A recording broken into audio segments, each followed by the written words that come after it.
welcome back to another episode of the TFR Podcast. We are back today to review the Italian Grand Prix and then look ahead to the up-and-coming Azerbaijan Grand Prix. It's myself, CJH, joined by Logan. It's been a while, Logan. Welcome back to the podcast, if I could say that, if it's been that long. We've got quite a bit to talk about today, actually. We've got a few different interesting topics of what's happened, really, with the last race and then with the, obviously, race coming up. So this is going to be a bit of a different podcast where we're kind of merging two of what's happened before and what's about to happen ahead of us. So how are you doing, and are you looking forward to the up-and-coming Azerbaijan Grand Prix later this week? I'm doing good. It's been a hectic couple weeks schedule-wise, but in a good way. And I'm really looking forward to it. Baku has really produced some crazy races over the courses of its lifespan. And with the way the scene is right now, with the two McLarens fighting for a title, Max Verstappen potentially playing spoiler, Leclerc having every pole position here since, 2021? Like, it really is brewing to possibly have another great Baku race. And every race we get closer to the end of the season where the McLarens are about, one race points apart, absolutely anything can happen. And it's going to be interesting to see how it plays out. We only got not too many of these left, so each one becomes more and more important. Well, this is the thing. Obviously, last time out at the Italian Grand Prix in Monza, it was Max Verstappen who dominated, really, you'd have to say. It was the biggest winning margin of the season so far, which I was quite shocked to see that. Part of that was because of the mess that McLaren made of the whole strategies and team orders and all those things that we'll get onto later in the podcast. But Verstappen winning by such a margin, and apart from a bit of an eventful start to the race, it was a fairly comfortable day out for the reigning champion. The question is now, Logan, is Verstappen going to just be a little bit of a nuisance in this championship fight? Is it a bit premature to kind of jump at this result and think, oh, that's Verstappen and Red Bull back? Or is that car, have they managed to unlock something there in terms of a certain setup and a certain track where they can extract the maximum performance out of it? I mean, it's hard to tell. We're not in their team. We don't know if that was just a good track for them or if the car really has improved. But regardless, Verstappen's really going to play spoiler here. It's a two-way championship fight as it stands. Drastic things would have to change for if that to change. And right now, as it stands, if the McLarens are consistently able to run 1-2, that means the difference in points between them, 1 and 2, is 7. Now, all of a sudden, if Verstappen can play spoiler, either A, get in between them, or B, finish in front, that could either make that points gap bigger if he would finish second and one would get third, or it could make that difference of beating your teammate at McLaren yield less points if you're fighting for second and third, where the points gap is significantly smaller than first and second. That's a huge difference. What is it, 3 points between, or is it 2? Between second and third, was that? Sorry, yeah. 3. I was being stupid there. Yeah. 17 was ahead for some reason. Don't know why. But yeah, 3 points is more than double that of the 7-point difference. So that makes a big deal in terms of the championship fight between the two McLarens. Yeah, and I think this is the fascinating thing with that result is, I mean, don't get me wrong, the race after the first couple of laps was pretty dull. It wasn't, one of the better ones this season. We've seen quite a few of those, to be honest, in this 2025 championship. But this could either hinder Norris in terms of clawing back that gap to Piastri, because if Verstappen's taking these wins all of a sudden, then Norris is going to really struggle to get that gap down. And it won't be enough just to finish second and Piastri be in third. Or, like you say, Logan, if Piastri's third in some races and Verstappen gets ahead of him, then it won't take long. If Norris can suddenly start winning some races, he can eat away at that gap, and then suddenly it'll get very close once again. Obviously, there was a big controversy with the Italian Grand Prix, Logan, and McLaren in particular, in terms of their team orders. And the big moment really came towards the end of the race. McLaren left it very, very late to pit and just tried a different kind of strategy, which didn't work. But Norris playing a bit of a surprise team game, let's say, I'm not too sure of the thinking behind it, decided that Piastri should pit first. Got a great pit stop. McLaren got him straight back out. Norris came into pit and had a slow stop and ended up behind Piastri. McLaren then interfered and then put Norris back ahead of Piastri, ordering Piastri to let his teammate by. What did you make of that, Logan? And did you agree with the team order? It's just odd how they're going about it. It's like what they determined is a event that would cause them to switch positions or not is odd to me, specifically because of this. Norris asked to pit second and get undercut. Now, granted, the bad stop happened. I would understand it. I would agree with it. I would understand it enough to be like, all right, that's fine. If they just listened to the team and then they accidentally had one of the drivers swap positions. We're like, hey, we didn't think that would undercut his teammate, and it did. Wasn't our plan. Hey, let's even that out, boys. That would be one thing. But when Norris makes the strategy call and it bites him in the butt, that's where I have an issue. He asked for that strategy. It was the wrong call. It cost him the spot. Even if it didn't cost him the spot, he still would have been right there in his DRS with the chance to overtake him, and who knows, the same result might have happened even with a good stop.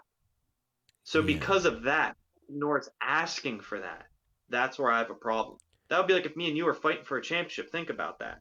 We're fighting for a championship. Team's like, hey, you guys are on the same cover. Okay. And then I say, no, I want to do this different. And it ends up being the wrong call. And then the team says, oh, you made the wrong call. Let's go back to where we were. Like, no. That's my responsibility now. My race, my call. I overrode the call. That's where my issue is. You see, the thing is, though, Logan, if we were both fighting for a championship, and I'm going to pretend that I was Lando Norris in this situation, I wouldn't even let the damn thing happen in the first place. Just take the first pit stop. Why are you playing the team game? You're going to win the Constructors' Championship anyway. You've got to be ruthless. If this was Hamilton-Rosberg years, you'd never see it in a million years. Absolutely guaranteed. And this has been the issue for Lando at times, is he plays it a bit too nice. And I don't know if it was trying to do some reverse psychology there, maybe get Piastri to pit first, McLaren crew aren't ready, whatever. But just don't muck around. You had the gap, just take that first pit stop, you got the undercut, etc., etc. And like I say, if that was me, I would just not be that nice to you, Logan. I'm sorry, but I have to think of my own championship, and that's what Norris has to do. Yeah, absolutely. You're right. You got to think about your own race. You have your job. I have my job. And if you go out of your way, all that's on you. It's just. And this is why we should be DJ. We worked well together. I know. Yeah, exactly. I think if there was the potential of an F1 championship, though, that may get strained a little bit, though, Logan. But this is the thing, though. You can you still do this thing that McLaren try and do, where it's almost a bit of a kind of a good relationship between the drivers, so then they get the perfect 1-2 every time. Is this actually a way of going about it, or is it kind of you can't stop it happening where the two teammates are kind of going at each other in terms of thinking of their own race? Is McLaren still probably trying to do that, where they're trying to manufacture this in a little way of keeping everybody still quite happy? I think they're just way overthinking it. Yeah. You run the drivers drive the car. I mean, they have the same car. Whoever's ahead's ahead. That's what it was until Lando made that call. It's on him. It was a bad call, too. What are you waiting for? Fresh tires are fast. The undercut's going to be good. What are you betting on? A safety car in that one specific lap? Yeah. Even cool. Guess what? You're ahead of Piastri, but he's right up your chuff, and you can't outbrake him to defend yourself because Max is right in front of you. Cool. Nothing changes. You're still in a sketchy spot. But also, it's just so unneeded in my mind. A race isn't a teammate. I mean, a championship isn't about beating everyone every single race. It's just getting to every chunk of points you can every race. Why change a status quo if you're second or if you're third? It's just take the points, move on, be quicker if you can in the next race. It's just, I don't know. I don't understand it. We're not him. It was a bad Yeah, that's for call. sure. Yeah. Had dividends, and then the team just bailed him out on this one. I understand Piastri's thought process where he's like, I do need a top team to win a championship. That's right. I want to keep a good relationship with them. That guy's not just playing the long game this season, he's playing the long game for his career. So, I mean, props to the mental fortitude of a very inexperienced compared to Lando driver.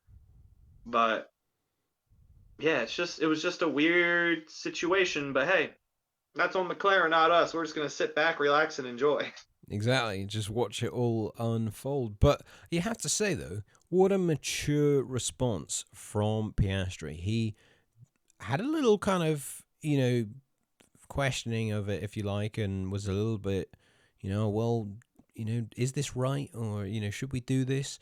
But he got on with it, did what he needed to do, and all is still kind of happy with him and the team. And also, in the grand scheme of things, he's dropped points, yes, but it is only 3 points. It's not like he's given up a race win, which obviously we saw last season, which some of this stems back to that race at Hungary, where Lando Norris got himself ahead of Piastri in that race through the undercut, and then McLaren ordered him, pleaded to Lando, some would say blackmailed Lando into giving that position back to Piastri for him then to take his first win, when Norris, some would argue, could have maybe dug his heels in there and fought of his own championship. And I actually, Logan, not to go down a rabbit hole here, but I think that race in Hungary set the tone of almost this season for Lando, because if he was a Verstappen or a Hamilton, Senna, Schumacher, take your pick, there's no way he was given that win to Piastri at Hungary last season, because you would absolutely stick to your guns. You're fighting for a championship. I do not need my teammate to win a championship. When has that ever been the case, bar 2021, where you've needed your teammate to beat someone like Max Verstappen in a championship? And I just think it gave Piastri what he needed. He needed that first win. He needed that confidence. And Piastri has not looked back since. He's just kept going up and up and up, as his career has been. His career has just been a positive trajectory right from the get-go. And I think, Logan, ever since that moment in Hungary last season, Norris has just been on the back foot. Yeah, I think Piastri's just caught up to him. But yeah, it's just the whole situation's odd. I would even argue in 2021 a teammate wasn't needed. That was Verstappen, Hamilton, and the stewards. You don't want me to get all into that, but yes. We'll save that for another day. That shouldn't even came down to the last race. But regardless, they still won it themselves. Name one race that was, Hamilton won because of Bottas. Go. Here's another one. Name a race that Verstappen won because of Perez. Yeah, and this is the point. It's just I don't know. It's just, those kind of Sorry, go on, Logan. Go on. You got to be an individual. You're an individual in the car, and the team worries about the team. Yeah. And those close championships, it's down to luck and the driver skill. You cannot just get, teammates involved and winning. And I just think Norris right back then gave Piastri the confidence boost he needed of winning that race. And Piastri, at the very circuit that we're coming up to actually next, the Azerbaijan Grand Prix last season, was in unstoppable form. Put the manners on Leclerc. I'm a big Leclerc fan, but the move Piastri made on him for the lead last year, was quite something. And this season, I have to say, Piastri he's made mistakes now and again, but nowhere near as big kind of level mistakes as Norris. And I think, that's been the real difference. This is going to go down to the wire, and I'm confident of it. And who's to say that Piastri could run into a bit of reliability issues at some point as well? You know, the Mercedes engines have not been too great this year.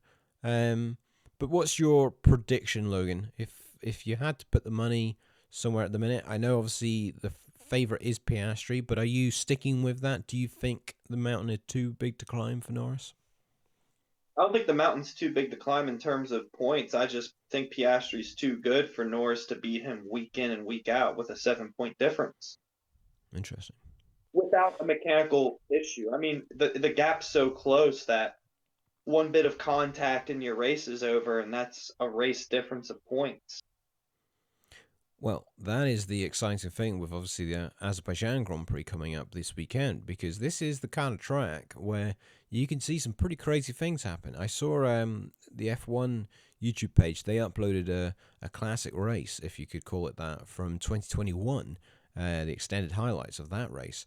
And if you watch about 75% of that race, it's fairly, decent battle at the front, but Verstappen is leading the race with Perez comfortably in second, Hamilton third, your usual kind of order, at that stage of the race. And then all hell broke loose in the final part with Stroll having that huge crash, and then Verstappen having the tyre blowout, Hamilton going straight on at the red flag restart.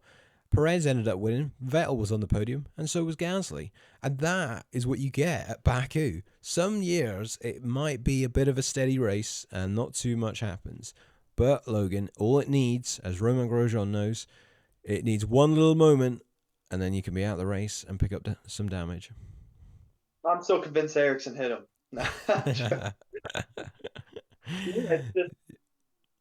It's just a track that it's like street circuit walls mixed with high speed, heavy braking. It just begs for trouble. Yeah. All the right ingredients for a chaotic race. Yeah.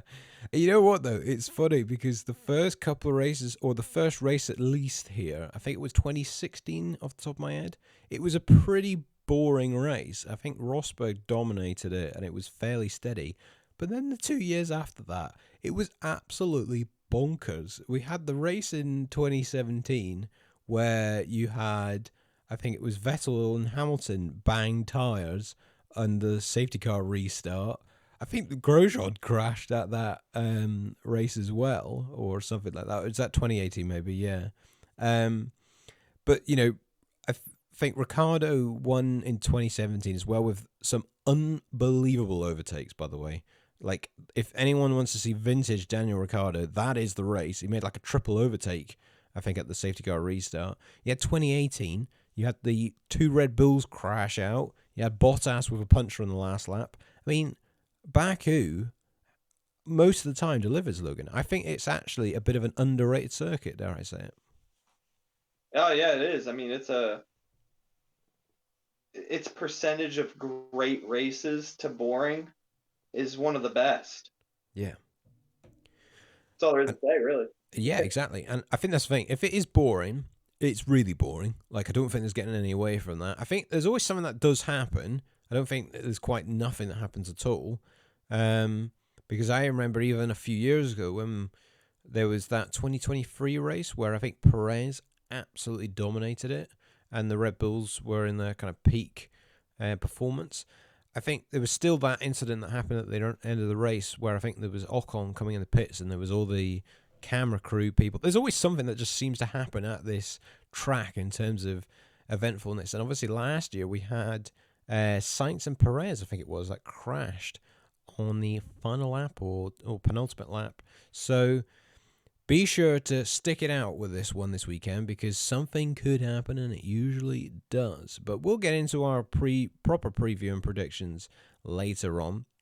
We're going to take a bit more of a delve into some of the other things in F1 at the minute, kind of away from the championship fight, because I think we've given that a bit of attention. I want your thoughts on Kimi Antonelli, Logan. Obviously, it was his home race at the Italian Grand Prix, but another kind of disappointing result, and it was the first time Toto Wolff has publicly kind of criticized Antonelli, if you could call it that. He called his performance underwhelming, and some people would think, oh, that's not too much and not really much for criticism. But this is the man who absolutely devoted everything into getting Antonelli into that Mercedes seat and has defended him to the hill despite the results that Antonelli has suffered this season. What are your thoughts on Kimi? Do you think it's still something that Mercedes need to just bide their time with, or is the pressure starting to get on the young Italian now? They absolutely got to bide their time. I've talked about it time and time again. Yeah, sorry I'm leaning back. My lower back was killing me. It's okay, don't worry. Uh, I've talked about it time and time again. I think the pipeline runs too quickly in Formula One. Let's be real. Think of all your favorite drivers, all the great drivers, even drivers that were decent but had long careers. When was their prime? At least, at the earliest, late 20s, if not early to mid 30s. And we got people making it into F1 and failing out 6, 7, 8 years before you see the true potential of them. The pipeline just runs too quick. I think they should have known what they're getting into with Antonelli. Yeah, he's not going to be as good as a 10-year experience Verstappen. Leclerc has great years of experience. Norris. You can't expect him to be that right away. For him to be where he's at and have races where he's only a tenth or two behind Russell already, as young as he is in comparison, and arguably at least a decade before his prime. If this is Antonelli a decade before his prime, watch out. But you got to stick with it, especially if you're committed to getting a young driver into a team like this. You got to stick it out. I don't care if he has a bad season. Watch what he becomes in 10 years, if he's still around. One of two things will happen. In the next decade, he will be a world champion. And we will all be like, yeah, Antonelli. Who cares if he wasn't great at the beginning? Look what he became. Or he's going to fail out before we will ever get a chance to see it, just like so many other drivers I can name. Well, this is the thing. Not to play devil's advocate, Logan, but can Mercedes afford to wait for Antonelli to get good? Because if he takes 3 years to get there, and he's still maybe not quite beating Russell, let's say, on if they stayed teammates, is that worth the wait? Is that worth the wait of that long? I mean, Red Bull didn't have to wait that long until Verstappen was winning races. Yeah, but I think Verstappen's arguably one of the best ever. We've never seen something like that. But that's kind of my point, though. Is Antonelli worth waiting that long, though? If he's not going to be like one of those kind of drivers, is it worth that? I think it's worth it because they already have Russell, and we already know what he's capable of. Right? So my thought process would be like, this might be a bad comparison. What I'm saying, like, let's pretend this same thing was happening, but Antonelli went straight to the second Red Bull seat, right? It's like, who cares if it takes time for him to get good? Your team is a top-tier driver that can win championships when you have a championship-winning car, no doubt about it, which I think Russell is that. And then a guy that is the future and not awful right now. Like, we're talking like he's awful. No, he's just not Russell yet. Okay, cool. We're chilling. We got the future and the present right here. But you know what I mean? Like, that's the process. You get what I mean? That it's like, it's not like he's so bad. But is he though? That if let's pretend this. If it's a 2018 Mercedes right now, or let's pretend it's 2018 cars, but with the current grid. Russell is still world champion and Mercedes is still constructors champion. Do you agree? I struggle to agree, Logan, because Antonelli is struggling to just get in the points at the minute, and the problem is that's why Mercedes should comfortably this season be second in the constructors, but Ferrari, who have had an absolutely awful season, are ahead of Mercedes in the constructors championship. And I get your point, but that would happen in that 2018 season where Mercedes wouldn't win the constructors because Antonelli is struggling so much. And I understand you're saying he's quite close to Russell, but I just don't think he is. I actually think he's quite far off Russell. what I'm saying is, like, even if he's half a second off Russell, right? So let's even it all out. Some races he's 9 tenths behind, some races he's 1 or 2 tenths behind. Let's even it out and call it half a second for the sake of this conversation. If it's the 2018 cars with the bigger gaps in the field, half a second difference between your teammate and two Mercedes, you're still constructors champion. Yeah, I get what you're saying in terms of the gap to everybody else. Yeah, sure. Right. More that the field is so close that it exacerbates the differences. Yeah. That's a fair point. Yeah. Think 10 years ago, if there's half a second between you and your teammate, and you're in a front running car. All right, so you're first and third. But now, especially when you're not in the best car of the grid, now you're fourth and 13th with the same gap between you and your teammate.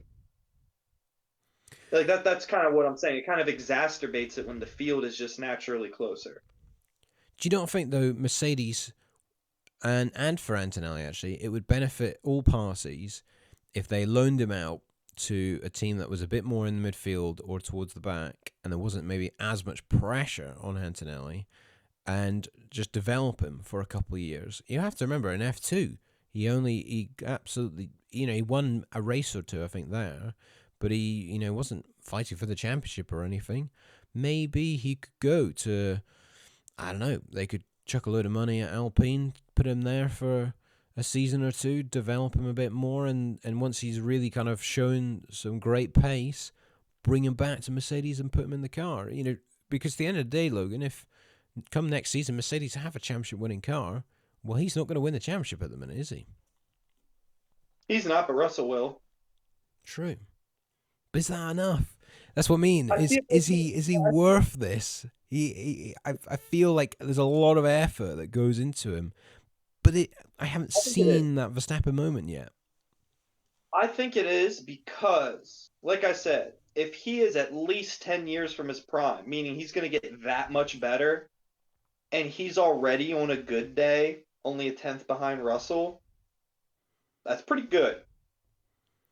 Like if we had present Russell versus like 18-year-old 80% of the rest of the grid, this would be a lot uglier. That is true.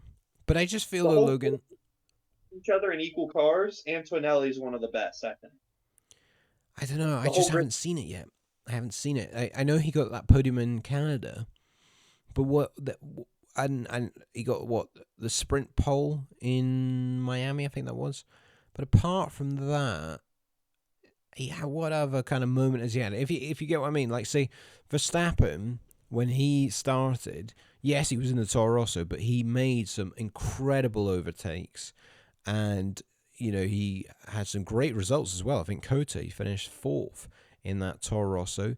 Obviously, Hamilton, I don't need to say about him. Obviously, when he jumped in that McLaren straight away, he had those kind of impacts. Same with Senna and Schumacher when they were in those smaller teams. I just feel with Antonelli, if he is having this much poured into him, he needs to be that level, because at the minute, I'm not seeing enough.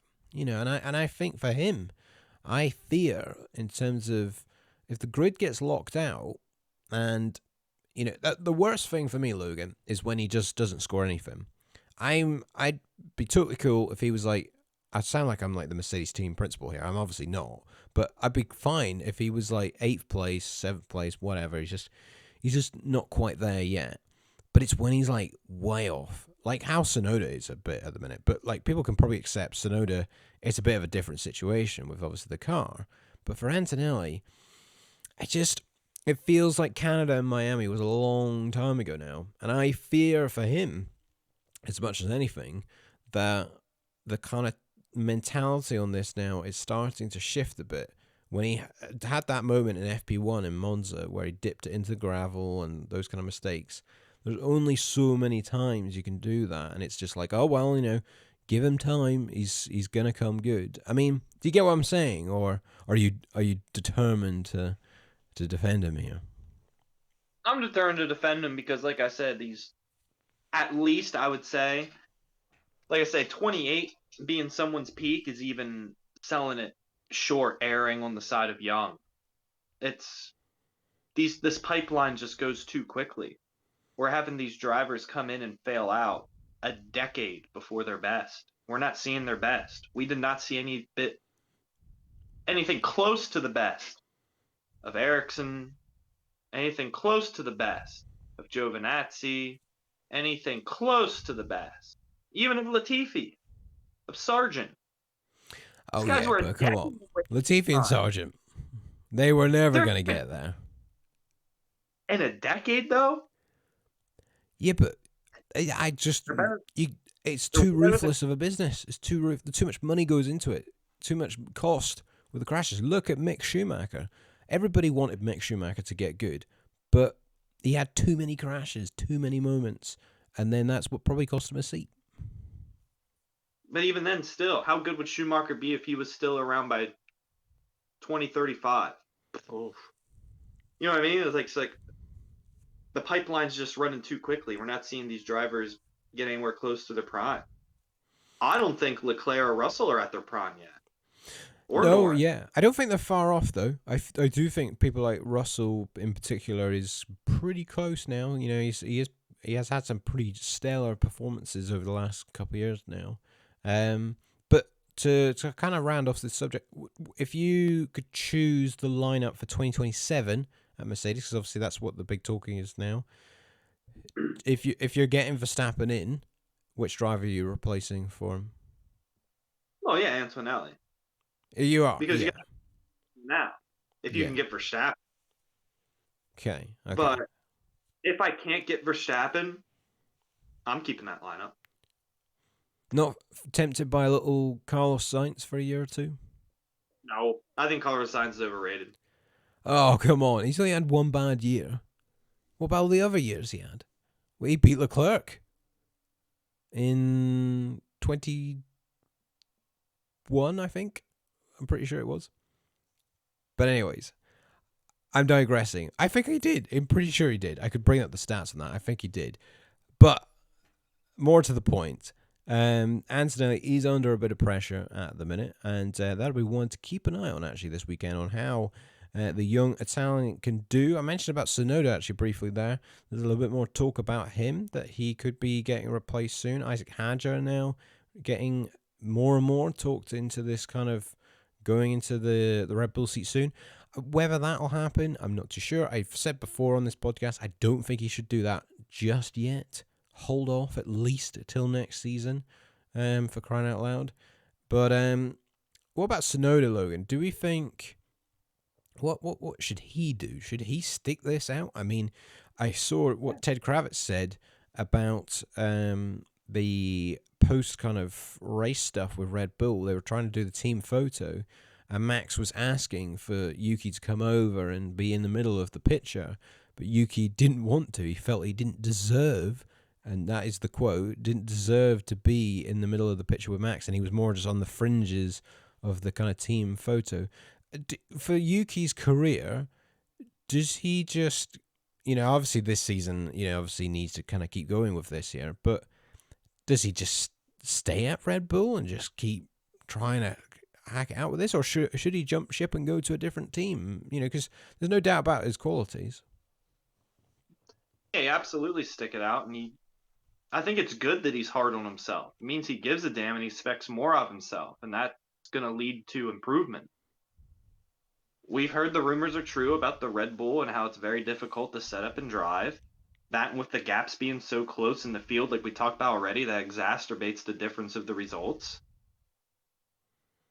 You get better with time, just like anything else. So why would you leave a team that has a car that has at least one races? Where else is he going to go? He's going to keep sticking this out and trying to get there. That's very true. But there's certainly pressure on him, and part of that is coming from Helmut Marko as well. He is starting to kind of just stoke the fire a little bit more with that rumours with that second Red Bull seat. But we're saying there about a driver sticking it out and improving with time. Alex Albon is certainly a driver that is improving with time, and I don't think many people expected him to dominate Carlos Sainz as much as he has this season, and he is miles ahead of him in the Drivers' Championship. And obviously another great result in Italy for him, where, I mean, Is that one of the surprises of the season, Logan? That Alex Albon is really kind of beaten Carlos that badly there? I know you've just said sorry that Carlos is a bit overrated, but does this maybe make Alex Albon a bit underrated? You know, like we think about his time at Red Bull and, you know, everybody was kind of piling in on him a bit and he had a season away. A lot of people forget he missed a season a few championships ago. Is Alex Albon now one of the most underrated drivers on the grid? No, I think it was just that everyone really overrated Sainz. They're like, oh, he's going to go to Williams and dominate Albon. What? Because you think about it, Albon was way closer to Verstappen than a lot of other people were. He was. And again, still say it, Verstappen's underrated. Yeah. To me, when I see pictures on Twitter or even Instagram, and it's like a bunch of pictures of drivers, like, who really is the GOAT? And it's like Schumacher, Senna, Hamilton, Verstappen. Like, to me, it's like, why is Hamilton in there versus Verstappen? Verstappen won a championship over him in a worse car. And it shouldn't even have been competitive, and the stewards almost bailed him out to even make it a championship. Like, I think, if it was an equal car field, Verstappen, like, in terms of tier list, to me, he's on a tier of his own right now. It's not close. Verstappen's the best, and it's not close. Against the current grid, do you mean? Yeah. Yeah. And because Albon was even remotely competitive with him, and just that little bit behind him, that puts him in a pretty high tier spot. Go on. Where are you putting him? So I don't think it's that Albon's underrated. I think people just underestimate how good Max is. So when you had that 1-to-1 comparison between Max and Albon, if they think like, oh, Max is here alongside others in top tier, and then Albon's here, makes it look like he's in the field of a bunch of people. But when really Max is on a tier of his own, that puts Albon up here. You would argue that people are putting Sainz somewhere in here too. Add that to him also being overrated, AF. This didn't surprise me at all, by the way. Puts him here. Now all of a sudden you're starting to see that difference between Albon and Sainz. So to me, it's like, if you think not as someone that's a loyalist, if that's even a word, to teams or drivers. Yeah, loyalist. Someone like me that just kind of watches and enjoys the sport. You can kind of follow the logic and see this one coming. Interesting. That's why I'm not surprised. It's like, well, when I actually think about it and how you can draw the comparisons, yeah, checks out. Do you think Alex is, as in Alex Albon, is he top 5 driver on the grid? Let me think about this out loud. Max is number 1. Mm-hmm. Then I would say there's tied, like Russell, Leclerc. So they're kind of second, third-ish. Yeah. Fourth, then we're fifth? going down. We're going down now. I put them comfortably above everyone else. Okay. Then it's a sea of a lot of people. Then maybe I put Piastri in that next group. Hulkenberg goes in that next group. Alonso, Hamilton? Alonso, yeah, definitely. I think Hamilton has fallen off. Hamilton in the past, yeah, he would go in that group. So he's either at the end of this group or in the next. I'd say he's in that, and then we go to Albon. So he's definitely top 10, maybe like 7th, 8th, somewhere in there. Okay. Sainz, I don't know if I put him top 10. That's now, Logan, we're being reactionary here. He's not that terrible. He's a race winner. Woo! Yeah, if you're he has. a Look car at Singapore 2023. I could fire a couple of race wins from last season where it was brilliant drives where he beat Leclerc on pure pace at Mexico last season. So he has to be a decent driver to an extent. Look at Australia. He had literally came back from a operation and then won that race easily ahead of both McLarens and Leclerc. Yeah, appendicitis surgery isn't that bad, by the way. I had that. I mean, yeah, he had surgery, but like it's not bad. I was But driving an 100%. F1 car, though. Yeah, I played a basketball game 4 days later, and I Oh, put come up on, 20. Logan. No disrespect, but your basketball game is not going to be as intense as his Australian Grand Prix. The gist of it is 100% physically. Wow. 4 But days. yeah, he gets a little bit of credit, though, for that, surely. Oh, yeah, I'm not saying he sucks or he's bad. Yeah, he's a freaking professional driver. Kicks ass. But I'm saying compared to the other top of F1, it's not. I wouldn't even think it's an insult to say someone's 15th on the F1 grid. It's like, yeah, you're still real good. You want to come drive for me any day? Like, damn, you got a job here, son. I get what you're saying. It's like if I bottom, that would be easier because like you obviously have Stroll. Okay, now we can talk about the rest of the grid. Jokes aside, because it's tough crowd. It's a tough crowd. Well, that's the thing, and obviously better than Sainz. Wasn't this absolute top tier stud ever? Like you said, you have to think of highlights where he beat Leclerc. Then week in, week out, Leclerc's outperformed his car a lot, even in occasions when it wasn't a race-winning car. So, yeah, no, I hear your point. Obviously, next season we're gonna have a couple of extra seats. Obviously, we've got the Cadillac team coming in with Bottas and Perez joining the grid, an experienced pair of hands joining there. Logan likes that lineup, that is for sure. But obviously, Cadillac. Where do we think they could end up next season? Now, this is a bit of a golden question, because this obviously we got no idea which car is going to be where next season. But what's your thoughts on Cadillac, Logan? I kind of have to get your view on this, you being an American on the pod. But they've gone for an experienced pair of drivers. Is it going to work? They've got Ferrari engines for the first year, and then they're going to build their own engine with General Motors for the seasons ahead. But where do you put them for next season? I don't know how much money's in the team. There's a fair lot. There's quite a lot gone into it. Like a lot of investment. They've got like quite a big backing. All right, here's my predictions. No particular order. You're going to have your Mercedes, Red Bulls, Ferraris. Who else is good? I'm not remembering. I think they'll be about sixth best behind Alpine in fifth. Better than Haas, better than Sauber, better than RB. Remember, it's Audi, not Sauber next year. I mean, Audi. Yeah, they're works engine. Hulkenberg and Bortoletto.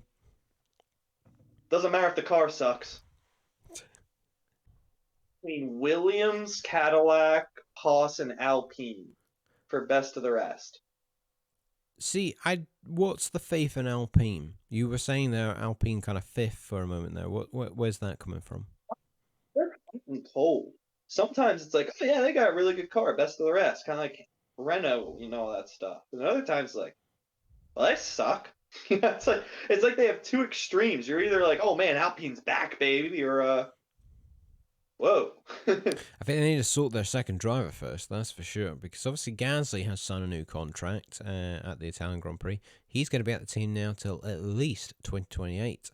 I'm pretty sure I saw on that one. But obviously the second driver, there are still questions over Colapinto. He had a bit of a better weekend in Monza, but then they've still got Paul Aaron in the wings.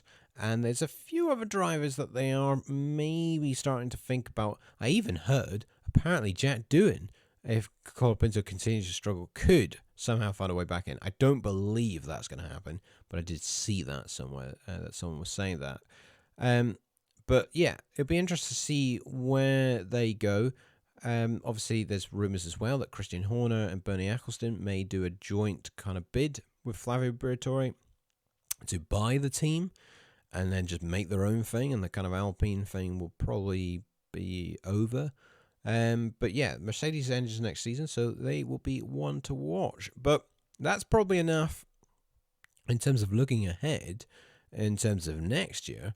But it has reached that point of the podcast, Logan. We are going to make our predictions for the Azerbaijan Grand Prix. We gave a little bit of a preview earlier in the podcast with some of the previous races there and some of the things that have happened. And I didn't even mention that a certain Charles Leclerc, ever since he had that crash, what was it, in Q2 in 2019, where the famous meme of "I am stupid" came from, where he crashed at the castle section. Ever since then, every race, at this circuit, because we didn't have a race in 2020, he has been on pole position, including the sprint qualifying in 2023. So that tells you another thing of how good Leclerc is at this track, because no matter how bad that Ferrari has been, he has been on pole position. If you think 2021, how dominant Verstappen and Hamilton were, he was still on pole. So, Logan, who's going to be on pole position this weekend? Tough. I'm going to say Oscar Piastri. Ooh, he's breaking the Leclerc streak. Interesting. Yeah. That Ferrari hasn't been good, and they weren't there in Monza. Why would I believe they're going to be there at Baku? Very true, very true. Is it going to be a bit of a McLaren kind of shootout here, or do you think other people can get in the mix? Yeah, someone will get in the mix because Verstappen's going to get second in qualifying. By less than a tenth behind Piastri, with Norris a tenth behind. Now we're getting into the technicalities here. But I think though, well, yes. I think Max will definitely be in the mix. I was very tempted to say he could get pole. I'm not gonna say Leclerc. Surely he can't get pole in this Ferrari. Surely not. If he does, then he really is like the best at this track. Do I say? I'll go Verstappen pole. I think that was just too much for Leclerc to get it, but I think Verstappen could continue the trend of good form and take pole for the Azerbaijan Grand Prix. How is your podium looking now from third, second to first? How is this looking? I think a McLaren 1-2. Piastri will win. The better tire wear, therefore race pace of the McLaren. Norris will get by Verstappen, but Verstappen will still get third. Okay, so McLaren 1-2 with Verstappen third. All hell could break loose. It could. My bold prediction is a top 5 for Alonso. Now that is bold, because the Aston Martin, I would say, has been doing better at slower circuits. But to be fair, there are some slow corners at Baku in the right places. There's also a lot of straights, but that is a bold prediction. He's good in chaotic races. He is. That is for sure. So if all loose in the midfield, I think Alonso's going to qualify like 7th or 8th or something, get it into Q3, maybe 9th or something. Good race strategy, maybe a good start, feisty early on. Then if hell breaks loose in the midfield and he avoids the chaos, he's there to pick up the scraps for a top 5 behind Leclerc in 4th. Look at that, I even gave you a top 5. Right, I'm bold today. I am now my well, you say bold, Logan. I think you're not probably going to be ready for my predictions, because I am going very bold with mine. So, in third place, we have Lando Norris as a starting point there. In second, I've gone for Charles Leclerc. I then have Max Verstappen to win the race. I think McLaren might not be as quick at this circuit. In terms of also, I think others will be on the pace with them here.